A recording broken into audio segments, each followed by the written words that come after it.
for incorporate of our senior masterpiece, J.R.L. on Jose Rizal.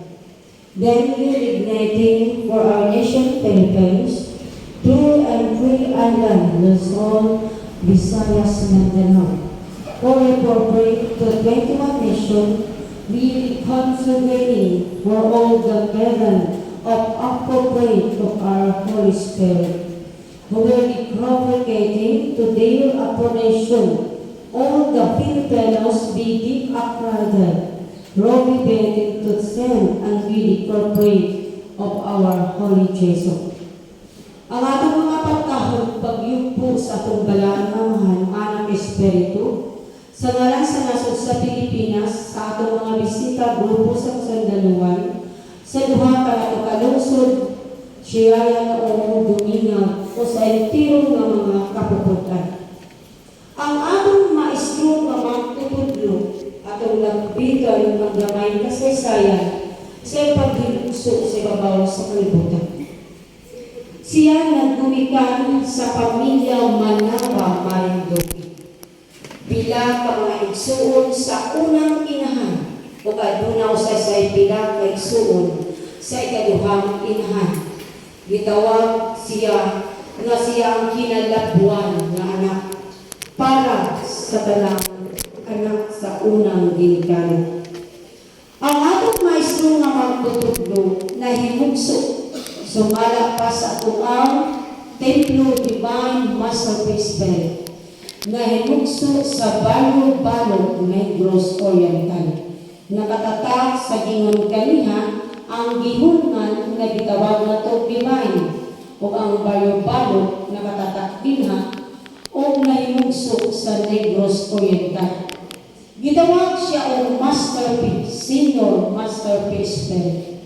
Naipawag ka na ko na ang nagrepresentar si anak kaniya ang pagkamagkakagahog, pagkamagtutudlo, na kaniya ang pagkaamahan, pagkasenyor, tinigyanan sa Espiritu, ug naa niya si Rizal, na nahimugso sa Pilipinas, nga gitawag si Senyor Dr. Rizal, Buhing Diyos.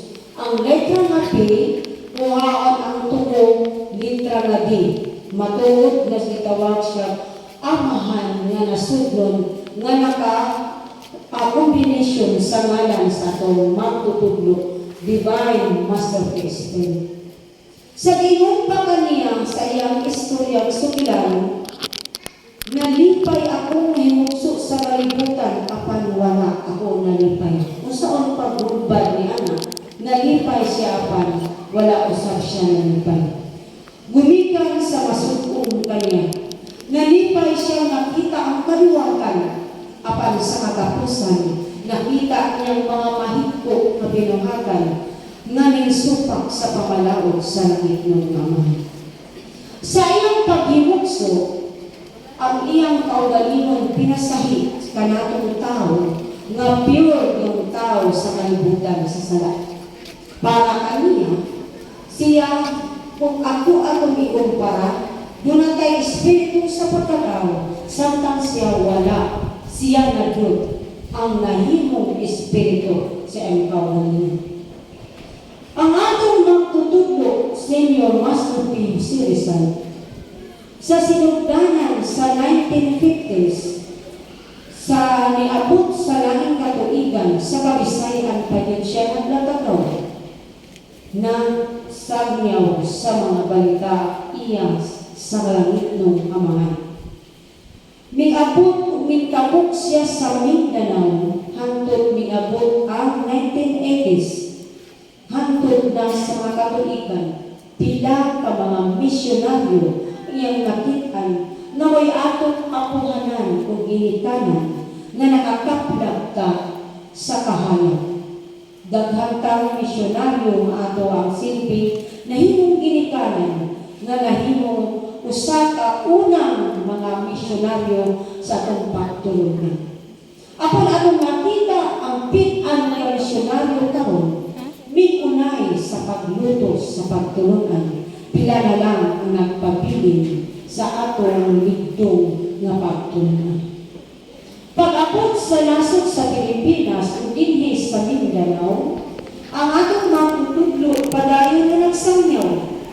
pagsangyaw kaniya, lumikan sa mandok sa kaitasan, nagpunto siya sa lugar na gitawag kong si Tuboy, sa wala pa siya, ming abot sa pitan ka mga lugar, ang si Tuboy may ang gipunduhan.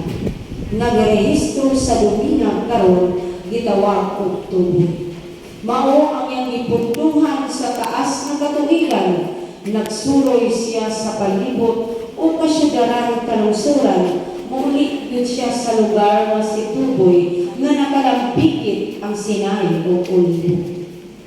Pasamtangan ang atong teritorya, yun ay gitawag og Bagong Jerusalem, sama sa Bethlehem, nga gipahimugsuan sa batang Mesiya, kay wala ang nasayod ug wala na atong nahibawan na dito unang gipahimugso kaniya ang pagpagay sa balaan nga espiritu sa Bagong Jerusalem nga dili painana ang turma na inyong nasugtong karon mga daan o mga kabaguan. Nakita at nalungog ka nato ang teritorial pastoran sa baka. Dunay upat ka mga bakiro nga nakalambigit dapit sa siyayan, nga nakalambigit dapit sa dumingan, o nakalambigit dapit sa katipunan. Ang 50 hektaryas na ginunit sa upat ka bakiro nahulog og 200 hektaryas nga nahimong pastoran sa mga baka sa kanhipang kasaysayan nga ato nahimong teritorial karon. Kalambigit siya sa unang kasaysayan sa Israel nga dito giilog ipailan ang Israel mo'y gipakatawhan sa batang Mesiya ug dito nahimugso ang Bethlehem. Mga kabataan, sa atong pagkatalinto gikan sa pamahintilan, karon ato nang makita nga ang teritorial sa magtutudlo dili na karasangan, dili na pastuhan sa baka, kundi mga tao na ang nagpuyo. Gibahin-bahin ang pastuhan sa baka, dunay mga balahimong barangay o sityo nga nakalambigit sa Sugilon. Dunay nahimong sityo nga nakalambigit sa Dulog, o adunay nahimong sityo nga nakalambigit sa Salvador, o adunay sityo nga nakalambigit sa Katipunan. Upat ka mga nagkanto o ang Sugilon na himugso ang Bagong Sodoma nga gitawag og Sugilon, Dulog, Manilay. Kung sa kaha ang bagong kinabuhi sa mga tao na sunod sa Bagong Sodoma nga ikan na himugso ang atong maestro nga magtutudlo nga sa kanhi pastuhan sa mga bata. Mga kabataan, sumala pa ang atong Old Testament kung New Testament, walay laing bandira lamang. Walay litra o pilaran ang nabutana, mao kana mao kadto kapag atong hibawan ang atong bandira sa nasod sa Pilipinas, mo'y atong bandira. Kung kinay pa istoryahon sa walay paglalay-lalay, nahimutang o nahimugso kung atong nailhan na ang atong relihiyon nga pagtulungan nga gitawag ko Bishop of the Philippine Divine Missionary Church, pagtulungan sa apostolada ug atong nagdiskubrihan nga gitawag sa pambansang relihiyon. Walay laing nagagunit ug nagrepresentar sa bandira nga nahimong Biblia sa pagtulungan. Nakatatak sa gitawag ug bagong tubo ang 40 ka pamalaod nga sa kani sa wala pay tinta o wala sa mga pulpil pa, dagan pa sa mga dahon diha na gisulat sa papyrus sa mga unang apostolada. Gitungas ni Senyor San Jose ang bukid sa Olivo, yang gikantan ang 40 ka pamalaod nga mahimong ekolohiya sa tanang relihiyon nga mahimugso sa kalibutan sa sala ug nabase sa espiritual na pagtulungan.